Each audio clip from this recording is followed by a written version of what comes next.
Hello everyone, welcome to Learner Bee. I am Shivani Chauhan. इस video में हम क्लास 9th ज्योग्राफी की बुक का chapter 1 India size and location का पार्ट 2 देखने वाले हैं। इससे पहले कल ही हम लोगों ने पार्ट 1 कवर किया है।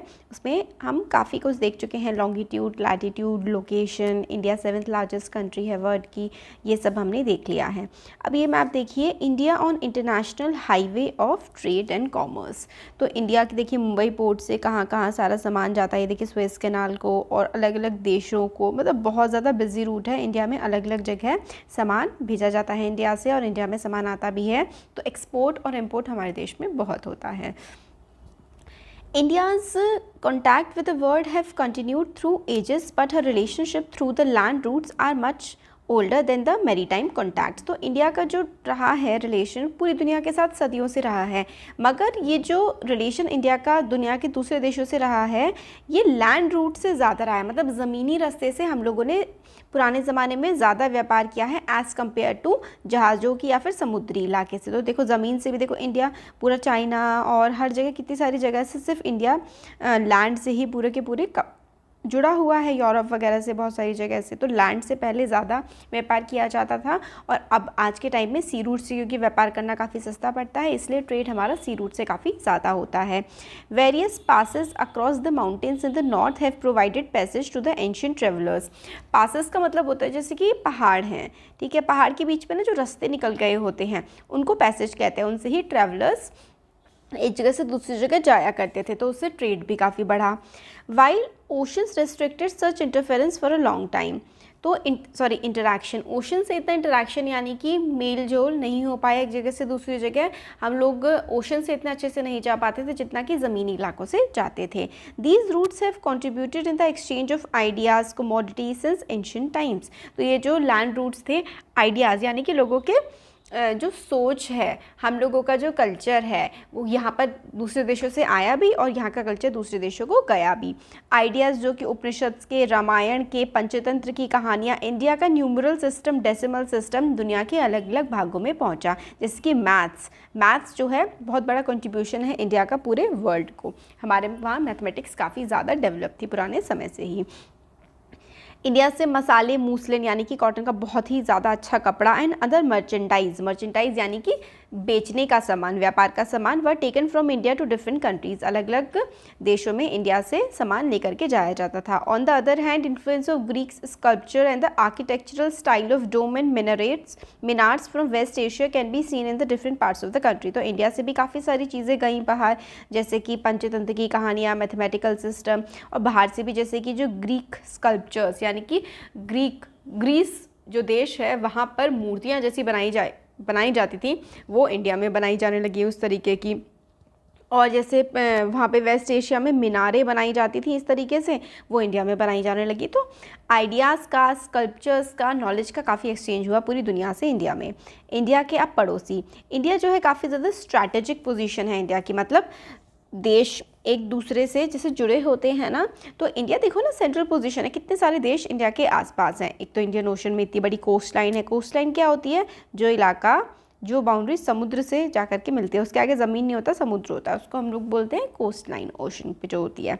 इंडिया के बहुत सारे पड़ोसी हैं, पाकिस्तान, अफ़गानिस्तान, है ना, और चाइना। आप जब मैं छोटी तब मैं भी सोचती थी कि चाइना के नीचे तिब्बत क्यों लिखा हुआ होता है। तो तिब्बत जो है पहले एक इंडिपेंडेंट देश हुआ करता था काफ़ी बड़ा, अब मगर अब वो चाइना के कंट्रोल में आ गया है। तो इंडिया से तो बेसिकली जो बाउंड्री जुड़ती थी पहले वो तिब्बत की जुड़ती थी, अब चाइना ने तिब्बत पे कंट्रोल कर लिया है, इसलिए अब ये पूरा एरिया चाइना का हो गया है।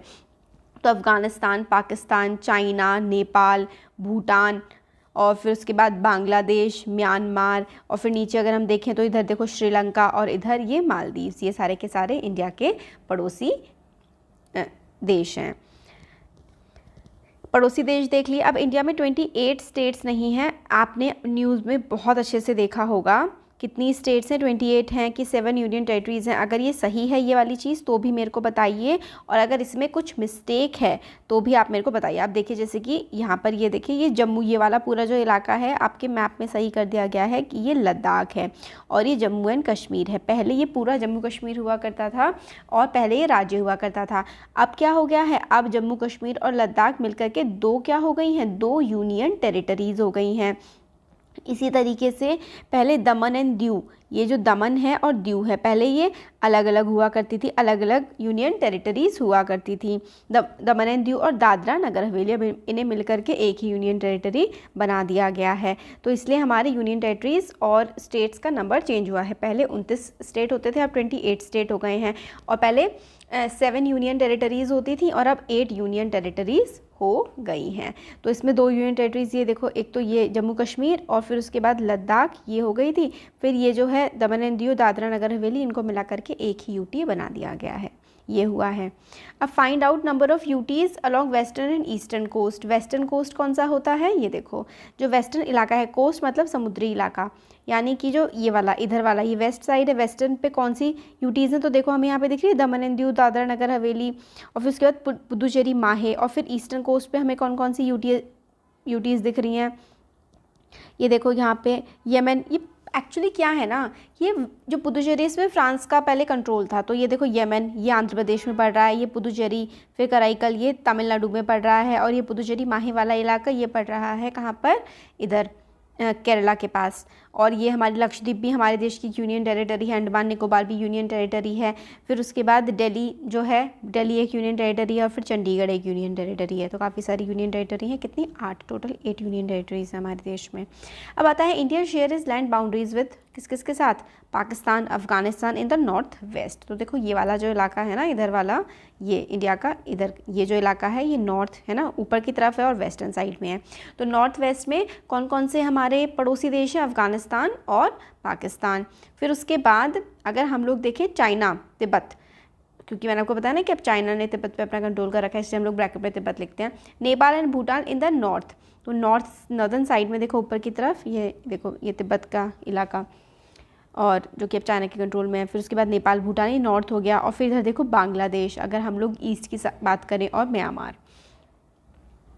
फिर देखो बांग्लादेश, म्यांमार और बांग्लादेश ईस्ट में, और सदर्न में अगर हम लोग देखें जो कि समुद्री हमारे नेबर्स हैं, तो उनका नाम क्या है, 2 आइलैंड्स हैं। आइलैंड्स ऐसा ज़मीन होती है जो कि चारों तरफ से पानी से घिरा हुआ होता है, वो क्या क्या है, श्रीलंका और मालदीव्स। लक्षद्वीप इंडिया का पार्ट है, ये मालदीव्स एक दूसरी वाला कंट्री है, तो मालदीव्स हो गया, और श्रीलंका, ये इंडिया के मैरीटाइम नेबर्स हैं, मतलब समुद्री इलाके से जो आइलैंड नेबर्स हैं, जो चारों तरफ से पानी से घिरे हुए हैं।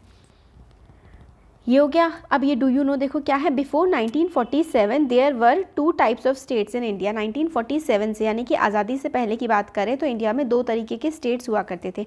एक होते थे प्रोविंसेस, जिनको बेसिकली आज हम राज्य कहते हैं, और एक होते थे प्रिंसली स्टेट्स। प्रिंसली स्टेट्स वो होते थे जिन पे जो राजा रजवाड़े वगैरह हैं उनका राज हुआ करता था। Provinces were ruled directly by British officials. Provinces जो है वो डायरेक्टली ब्रिटिश ऑफिशियल्स, मतलब ब्रिटेन के ही लोग रूल करते थे, और वाइसराय उनको अपॉइंट करता था, वाइसराय सबका हेड होता था। प्रिंसली स्टेट जो है हेरिडेटरी रूलर। हेरिडेटरी का मतलब होता है वंशानुगत, जैसे कि आपके दादा, फिर आपके पापा, फिर आप हो गए, फिर आपके बच्चे होंगे, तो फिर यही होता है हेरिडिटरी, ठीक है। आपके परदादा कह सकते हैं, तो ये मतलब परंपरा से, या फिर आपके परिवार में जो लेयर पूरी चली आ रही होती है, जैसे कि अगर ये राजा होते तो इनका बेटा राजा, फिर इनका बेटा राजा, इनका बेटा राजा, इनका बेटा राजा, फिर आप भी राजा। इस तरीके से यही होता है हेरिडिटरी पोजीशन, जो कि रॉयल फैमिलीज़ में, राजा राजकुमारों में चलती हैं। और बट ये जो इंडिया में थी प्रिंसेस वगैरह थे, ये कहते थे कि हमारी जो हेड हैं वो कौन है, वो तो भाई ब्रिटेन की महारानी है। एक्नॉलेज सोवर्निटी, सोवर्निटी का मतलब है जो हमसे ऊपर है, या फिर जो सबसे ऊपर है, उसको बोलता है सोवरेन। तो इंडिया में जब हम गुलाम थे तो हमारे लिए सबसे ऊपर, हमारे देश के लिए सोवरेन कौन थी, रानी थी। अब सोवरेन क्या है हमारा, आप कह सकते हैं सबसे ऊपर, सबसे ज़्यादा इंपॉर्टेंस हमारे देश में हमारे संविधान की, हमारे कॉन्स्टिट्यूशन के। तो खैर वो नहीं, फिलहाल आप इतना समझ लो कि पहले 2 तरीके के डिवीज़न होते थे देश में। एक तो प्रोविंसेस होती थी जो ब्रिटेन वाले डायरेक्ट खुद गवर्न करते थे, और एक होते थे प्रिंसली स्टेट्स जो कि हमारे देश के रजवाड़े, कुछ नहीं, वो भी उनके कंट्रोल में हुआ करते थे, अंग्रेज़ों के ही, बस नाम की बात थी कहने की। ये आ गए। अब देखो श्रीलंका, मालदीव्स जो हैं वो हमारे आइलैंड नेबर्स है। Sri Lanka is separated from India by narrow channel known as Palk strait. तो ये भी इंपॉर्टेंट है, आप लोगों से MCQ में ये वाली चीज़ भी बहुत ज़्यादा मतलब पूछी ही जाएगी। अगर इससे क्वेश्चंस बनेंगे तो ये तो ज़रूर बनेगा ही बनेगा कि इंडिया और श्रीलंका के बीच में जो ये एरिया है इसको क्या बोलते हैं, पार्क स्ट्रेट। पार्क स्ट्रेट, ये वाला जो जुड़ी हुई सी है, इसको हम लोग बोलते हैं पार्क स्ट्रेट। और ये जो पूरा का पूरा एरिया है यहाँ से लेकर यहाँ तक, इसको हम लोग बोलते हैं gulf of Mannar, gulf of Mannar, ठीक है, गल्फ़ ऑफ मन्नार बोलते हैं। और ये जो ऐसे करके ये पूरा ये है, इसको हम लोग बोलते हैं पाक स्टेट, और ये पूरा एरिया जो है इसको हम लोग गल्फ़ ऑफ मन्नार बोलते हैं। तो इंडिया और श्रीलंका सेपरेटेड है गल्फ़ ऑफ मन्नार और पाक स्ट्रेट से। ये हो क्या, while Maldives islands are situated to the south of Lakshadweep island, तो लक्षद्वीप आइलैंड हमारे देश का है, इसके साउथ में, इसके नीचे की तरफ मालदीव्स सिचुएटेड है। India has strong geographical and historical links with her neighbours, India के जो हमारे पड़ोसी हैं हमारे उनसे बहुत ही स्ट्रॉन्ग रिश्ते हैं। फिजिकल मैप पे आप लोग देखेंगे और बाकी सारे एशिया के कंट्रीज़ भी देख सकते हैं। अब आता है, do you know school Bhuvan is a portal providing map based learning to bring awareness among students about countries' natural resources, environment and their role in sustainable development. It is an initiative of Bhuvan, NRC, ISRO based on NCERT syllabus. तो आप इस तरीके से ये चीज़ ना, यहाँ पे भुवन portal है, भुवन ये पोर्टल भी याद रखना, एग्जाम में तो नहीं पूछा जाएगा बट यहाँ से जाकर के आप अपना रिवीजन वगैरह कर सकते हैं और मैप्स वगैरह की अच्छी इन्फॉर्मेशन आपको मिल जाएगी। भुवन पोर्टल है और ये किसने बनाया है, NRSC और इसरो ने, इंडियन स्पेस रिसर्च ऑर्गेनाइजेशन ने NCERT के सिलेबस के हिसाब से बनाया हुआ है इस पोर्टल को, और जाकर के आप काफ़ी इन्फॉर्मेशन इससे ले सकते हैं। अब क्वेश्चन है, topic of cancer does not pass through which of the states. अब देखो ज़रा टॉपिक ऑफ कैंसर, ये वाला क्वेश्चन भी अगर मैं आपको करवाऊँ तो टॉपिक ऑफ कैंसर आपको कहाँ से दिख रही है, this is topic of cancer. Topic of cancer कौन कौन सी स्टेट से पास हो रही है, ज़रा बिल्कुल ध्यान से देखना। एक तो गुजरात से, फिर देखो छोटा सा ये पार्ट यहाँ से राजस्थान का भी इसमें आ रहा है, फिर मध्य प्रदेश के बीचों बीच से जा रही है, फिर उसके बाद देखो छत्तीसगढ़ से भी जा रही है, फिर देखो झारखंड से भी जा रही है, फिर वेस्ट बंगाल से भी जा रही है, फिर देखो बांग्लादेश तो हमारे देश का दूसरा देश है ना, फिर त्रिपुरा और मिज़ोरम, यानी कि 7 और 8। तो कितनी स्टेट्स कवर कर रही है टॉपिक ऑफ कैंसर, कितने राज्यों से हमारे देश के निकल रहा है, यहाँ पे दिख रहा है आपको कितने राज्यों से निकल रहा है टॉपिक ऑफ कैंसर।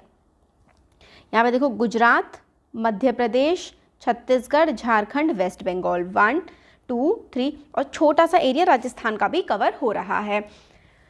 तो गुजरात, राजस्थान, मध्य प्रदेश और फिर छत्तीसगढ़, झारखंड, वेस्ट बंगाल, त्रिपुरा, मिज़ोरम, तो इन स्टेट से पास हो रहा है। तो देखते हैं क्या क्या है कि कौन से नहीं हो रहा है, नॉट पासिंग थ्रू। तो राजस्थान से हो रहा है, छत्तीसगढ़ से भी हो रहा है, त्रिपुरा से भी हो रहा है, इधर त्रिपुरा मिज़ोरम से हो रहा है, बट उड़ीसा से नहीं पास हो रही है टॉपिक ऑफ कैंसर। देखो उड़ीसा तो कितना नीचे है ना, ये देखो कितना नीचे है, और टॉपिक ऑफ कैंसर तो इसके ऊपर से ही पास हो जा रही है, इसलिए टॉपिक ऑफ कैंसर हो रही है गुजरात, राजस्थान, मध्य प्रदेश, झारखंड, छत्तीसगढ़, वेस्ट बंगाल, त्रिपुरा, मिज़ोरम से पास। दिस इज इंपॉर्टेंट, किससे पास नहीं हो रही है, आंसर इज उड़ीसा। ये वाला हमने कल देखा था, इसका आंसर है 9725 ईस्ट। फिर उत्तराखंड, उत्तर प्रदेश में फर्स्ट क्वेश्चन करवा रही हूँ आपको क्योंकि ये MCQs है ना, ताकि अच्छे से आप लोगों को आ जाए। ये वाले भी वैसे कर सकते हैं आप लोग, ईजी है। मैप स्किल्स भी आप लोग करिएगा, मतलब ये वाले भी काफ़ी इंपॉर्टेंट है, मैंने आपको सारे एक चैप्टर के टाइम पर ही करवा दिए थे। ये आता है उत्तराखंड, उत्तर प्रदेश, बिहार, वेस्ट बंगाल और सिक्किम हैं कॉमन फ्रंटियर्स में। तो उत्तर प्रदेश, उत्तराखंड, बिहार, वेस्ट बंगाल और सिक्किम किसके साथ बॉर्डर लग रहा है इनका, देखो ज़रा, देखो यहाँ पे देखो उत्तराखंड का बॉर्डर किससे लग रहा है, एक तो नेपाल से लग रहा है और एक चाइना से लग रहा है। यूपी का बॉर्डर किससे लग रहा है, यूपी का बॉर्डर नेपाल से लग रहा है। बिहार का भी बॉर्डर नेपाल से लग रहा है, सिक्किम का भी बॉर्डर लग रहा है नेपाल से, और यहाँ पर ज़रा देखो ये जो वेस्ट बंगाल है इसका भी बॉर्डर लग रहा है नेपाल से। तो नेपाल से इन सब का किसका बॉर्डर लग रहा है, नेपाल से। हम देख रहे हैं कि भाई उत्तराखंड का भी लग रहा है, यूपी का भी लग रहा है, बिहार का, वेस्ट बंगाल का और सिक्किम का, इन सब का बॉर्डर किससे लग रहा है, इन सब का बॉर्डर लग रहा है नेपाल से। तो इसका आंसर हो जाएगा सी। अब है, if you intend to visit Kavaratti during your summer vacation, which one of the following UT of India will you be going to? तो कावारत्ती किसकी कैपिटल है, कावारत्ती कैपिटल है लक्षद्वीप की। ये देखो अगर आप लोगों ने मैप पे ध्यान दिया होगा, तो मैप पे तो नहीं लिखा हुआ है बट मैं आपको बता देती हूँ, चैप्टर में लिखा हुआ था कि लक्षद्वीप जो है इसकी कैपिटल है कावारत्ती, ठीक है, लक्षद्वीप की कैपिटल है Kavaratti. My friends हेल्स from a country which does not share land boundary with India. तो इंडिया के साथ लैंड बाउंड्री शेयर इन चारों में से कौन सा देश नहीं करता, भूटान करता है, बांग्लादेश करता है, नेपाल करता है, बट तजिकिस्तान का बॉर्डर इंडिया से नहीं लगता। तो हम लोगों ने फर्स्ट क्वेश्चन जो कि MCQ है और आपके एग्जाम के लिए बहुत ज़्यादा इंपॉर्टेंट है वो हमने देख लिया है। चैप्टर भी कंप्लीट हो गया, अच्छा लगा होगा होपफुली आप लोगों को, तो सब्सक्राइब ज़रूर करिएगा। Thank you.